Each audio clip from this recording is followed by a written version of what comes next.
There's a dam holding back enough water to flood a small country. It cost $40 billion to build. It took over a decade to finish, and it sits directly on top of a geological fault line. The engineers knew. The government knew. They built it anyway. What happened next wasn't a disaster. Not yet. But the ground beneath it has been moving, slowly, quietly, for years. In the late 1990s, China made a decision that would reshape an entire river system.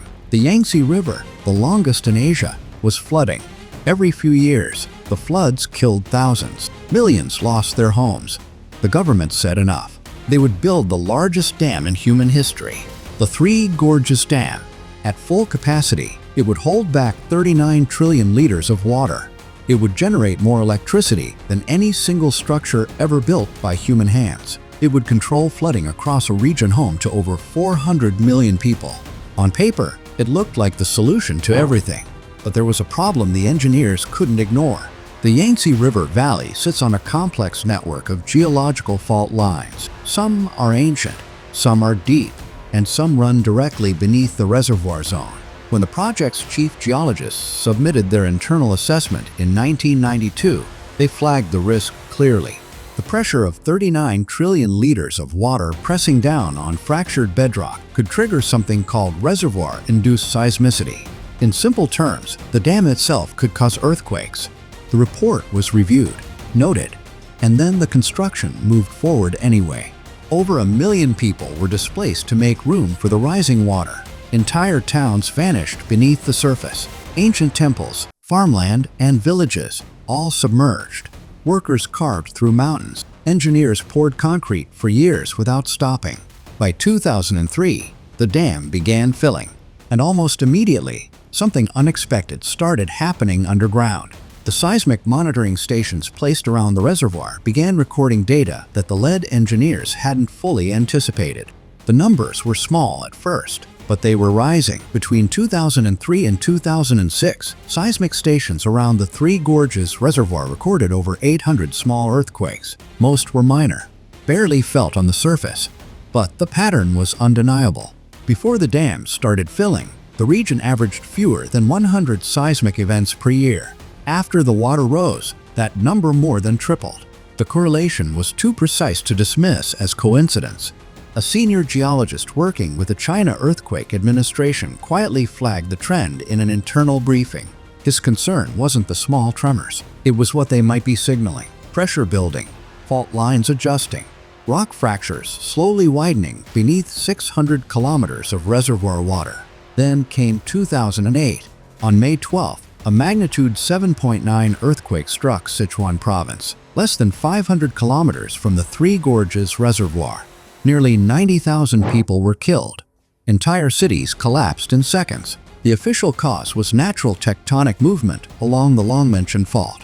But several independent geologists, including researchers from the United States and Europe, published papers suggesting the rapid water loading from the reservoir may have accelerated stress on surrounding fault systems. The Chinese government rejected the claim publicly. Privately, however, 3 senior engineers on the original dam project were quietly reassigned. No announcement, no explanation, just gone from their posts. The dam continued operating. The water level continued rising.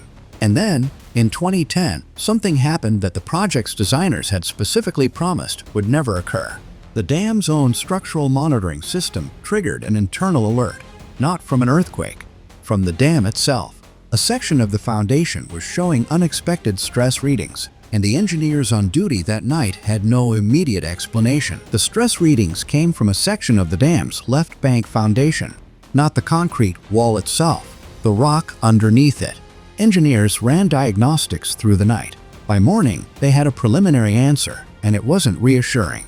The bedrock beneath one section of the foundation was compressing unevenly. The weight of the water above was distributing pressure in a pattern the original structural models hadn't fully predicted. It wasn't a crack, not yet, but it was movement.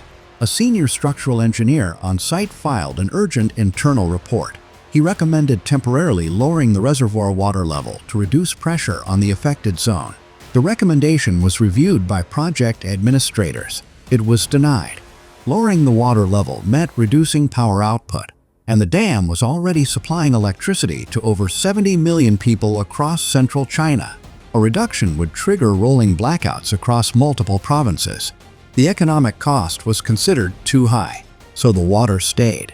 What emerged next was a detail that didn't surface publicly for nearly 4 years. Satellite imagery analysts, working independently from NASA's Jet Propulsion Laboratory, were conducting routine land deformation surveys across Eastern Asia. When they processed data from the Three Gorges region, they found something that stopped them. The land on both sides of the reservoir was sinking, not dramatically, just a few millimeters per year, but it was sinking consistently, and the rate was slowly accelerating. The phenomenon had a name: reservoir-induced land subsidence. It had been documented at other large dams before, but never at this scale. Never with this much water pressing down, and never directly above fault lines that were already showing signs of stress. The question was no longer whether the ground was moving. The question was where it was heading. By 2012, the subsidence data had reached a small group of international dam safety researchers. One of them was a hydraulic engineer based in Switzerland, a man who had spent 30 years studying large dam failures across 4 continents. He had reviewed the Vajont Dam disaster in Italy. He had consulted on the Banqiao Dam collapse in China, which killed an estimated 170,000 people in 1975. When he saw the Three Gorges subsidence data, he made one call. To a colleague at the International Commission on Large Dams, he said 3 words: "We need to talk." Within months, a quiet closed-door session was arranged in Geneva. No press, no public agenda, just engineers, hydrologists, and geotechnical specialists reviewing the accumulated data from the Three Gorges region. What they discussed didn't leak immediately, but one attendee, a senior hydrologist from Japan, later wrote in a professional journal that the session had produced serious unresolved concerns about long-term structural behavior under continued seismic loading. That phrase, serious unresolved concerns, in engineering language, carries enormous weight. It means the math doesn't fully add up. Meanwhile, back at the dam, operators were dealing with a new problem entirely. The reservoir was filling with sediment faster than original projections predicted. Hundreds of millions of tons of silt were accumulating behind the dam wall each year. Sediment changes pressure distribution. It adds unpredictable weight, and it accelerates the very geological stresses the foundation was already struggling to manage. The dam's designers had accounted for sediment buildup, but not at this rate. Not combined with active land subsidence, not combined with fault lines already disturbed by over a decade of water loading. 3 separate problems, converging slowly, quietly, and somewhere downstream, 400 million people were living in the floodplain.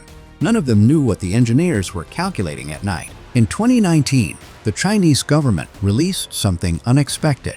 An official state report acknowledging, for the first time, that the Three Gorges Dam had produced various ecological and geological problems since filling began. It wasn't a dramatic confession. It was buried in technical language, released quietly. But for engineers who had been watching the data for years, it was significant. It meant the internal concerns had finally crossed the threshold where they could no longer be contained in closed rooms. The same year, satellite deformation data confirmed that certain sections of the reservoir banks had shifted laterally, not just sinking downward, moving sideways, slowly repositioning along old geological boundaries that had remained stable for thousands of years. The dam wall itself remained intact. Structurally, it was holding, but the system surrounding it, the land, the rock, the fault lines, the sediment, was in a state of slow, continuous adjustment. Then came the summer of 2020. The worst flooding along the Yangtze River in decades overwhelmed the region. The dam was pushed to its operational limits.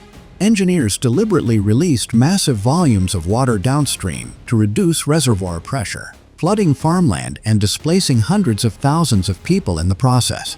It was a controlled response, a managed crisis, but it revealed something important. The dam was not a permanent solution to the Yangtze's power.